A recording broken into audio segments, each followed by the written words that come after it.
Hello everyone, good morning. Dito tayo ngayon guys sa labas para punta tayo doon sa ISSRA para makipila tayo sa libreng grocery guys. Kasi every Thursday guys, ngayon Thursday morning, mag-start siya yung pila ng 11. Mag-start sila magbigay ng 11:30 talaga guys.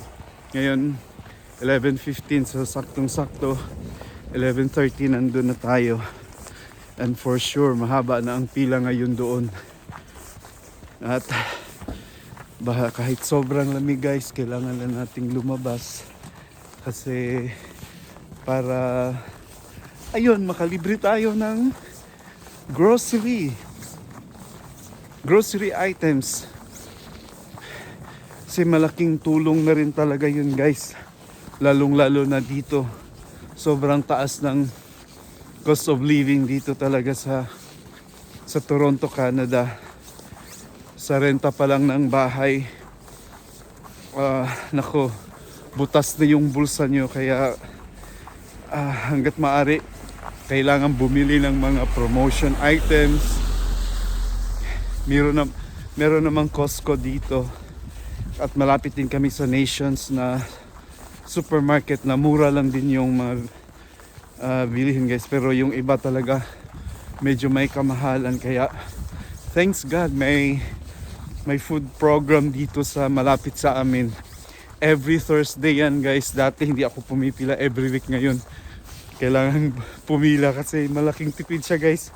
Kasi dati tinatamad akong lumabas, ngayon bawal ang tamad kasi malaking save talaga yun guys. Biruin mo, siguro almost $50 din yun or more. Kasi like may gatas or fresh milk, may mga gulay, may prutas, may yogurt, at may itlog pa. Last week may 2 tray ng itlog, di ba? Saan ka pa kung bibilhin mo yan? Siguro $5. Magkano na rin yung $5 guys din, 2 tray. Yung tray naman is 12 pieces lang yung laman. Kaya nakatipid talaga kami guys, malalaki pa yung itlog. Kaya ayun, kahit papano guys, kasi kailangan talaga maging practical tayo dito. Hindi porket nandito tayo abroad, basta-basta na lang tayong gumagastos ng pera. At ang hirap kumita ng pera dito guys, kung alam nyo lang. Kaya talagang hanggat may mga libre naman, kahit sino daw guys, kahit sino welcome doon. Kasi hindi ka naman tinatanong kung mayaman ka ba or mahirap, maganda ba yung trabaho mo o hindi. Basta pumila ka lang doon, just present yourself, bring your eco bag. Ayun, makakauwi ka na ng maraming grocery items. O parang walang pila ngayon. Parang hindi gaano mahaba yung pila ngayon guys. Thank you Lord. At ngayon medyo nag-snow siya guys. Nag-start na naman ng snow. Ayan, medyo malapit lang sila sa atin guys, kahit ay sa aming bahay guys. Kaya kahit papano makapaglakad-lakad, di ba, exercise din kasi mahirap kung sa bahay lang. Pero anyway, may pasok naman ako mamaya 3:00. Kaya since may oras pa ako, kaya pila tayo dyan para makalibre talaga.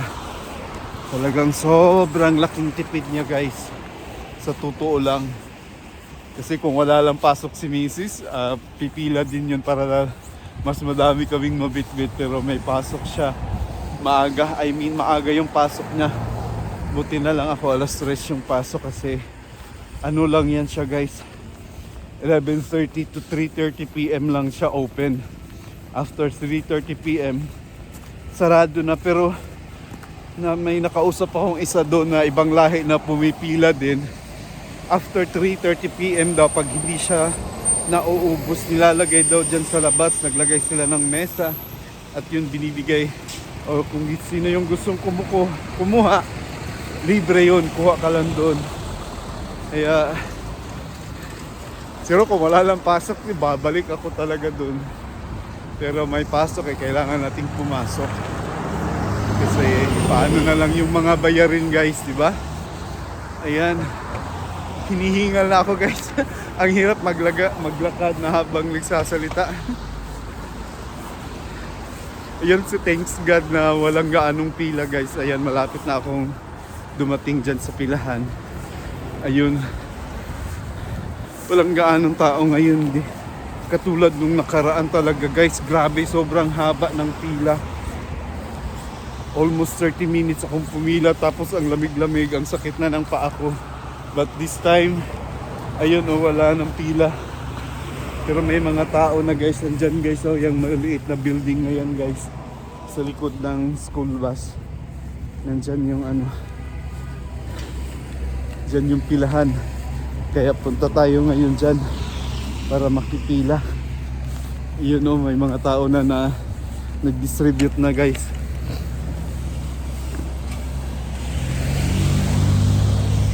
Ayun. Ayun guys yung mga tao, kunti lang talaga ngayon. Ayan sila. Ayan guys, dyan tayo makipila. Ayan, libre lang yan guys. Isang tray. Ayan. Saan ka pa, diba? Makalibre tayo dito ngayon. Ayan guys, libre lang yan. Isa, dalawang basket binibigay sa inyo, lalo na pag maraming nagdo-donate. Yes. Sorry? Okay, no.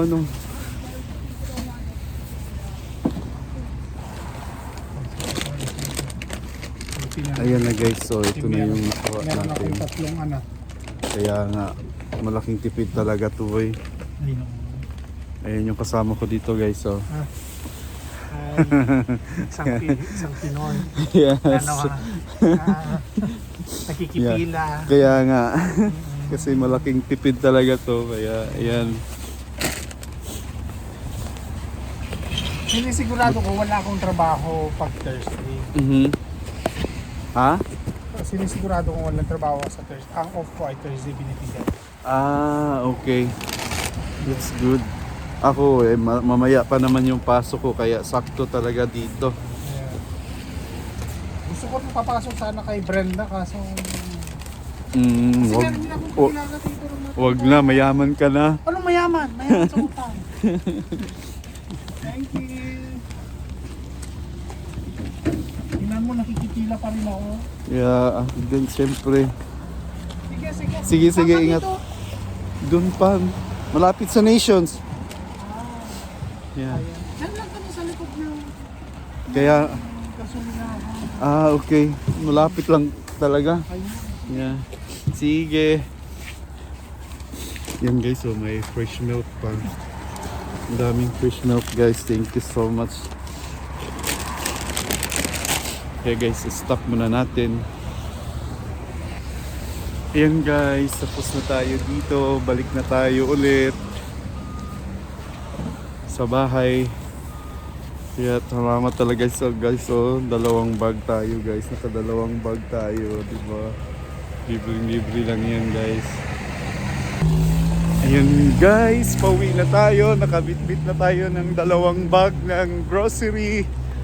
Thank you so much God. Buti na lang talaga at hindi talaga mahaba yung pila at nakakauwi ka agad. At nandun yung kakilala ko pumila din. Kasama ko dun sa trabaho, pero yun siya guys, talagang mismo dun sa company kami, contractual lang kami dun. Kaya ayan, di ba?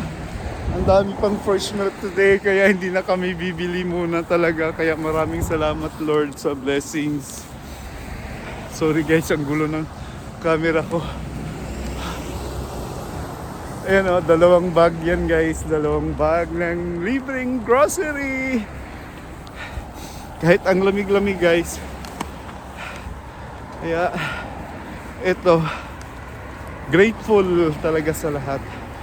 Kaya kayo dyan guys sa Pinas, ingat lang kayo dyan kasi may bagyo daw. Hopefully safe ang lahat. Yeah. Have a great day everyone and keep safe and God bless. See you soon Philippines. Kailangan mo nang mag-ipon para may pamasahe at pang allowance. Pero matagal-tagal pa yun. Yeah. Tingnan nyo yung snow guys. Oh. Yan. Ang lamig-lamig. Kaya ang lamig-lamig guys kasi ang kapal-kapal pa rin ng snow at nag-snow na naman at the moment pero medyo mahina lang yung snow guys.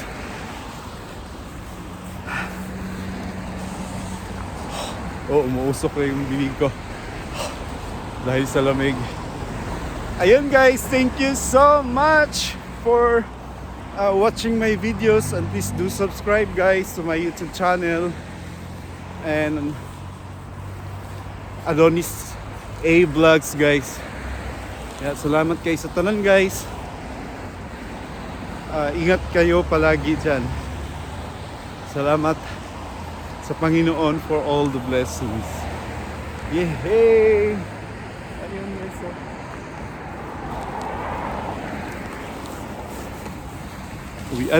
Pauwi na tayo. Ayun. Naka-gloves tayo ay naka-mittens tayo guys kasi pag hindi, medyo naninigas na nga yung kamay ko dahil negative parang medyo hindi naman ganun kalamig guys kumpara last week. Ayan guys, bye bye for now. God bless and to God be all the glory. Bye bye.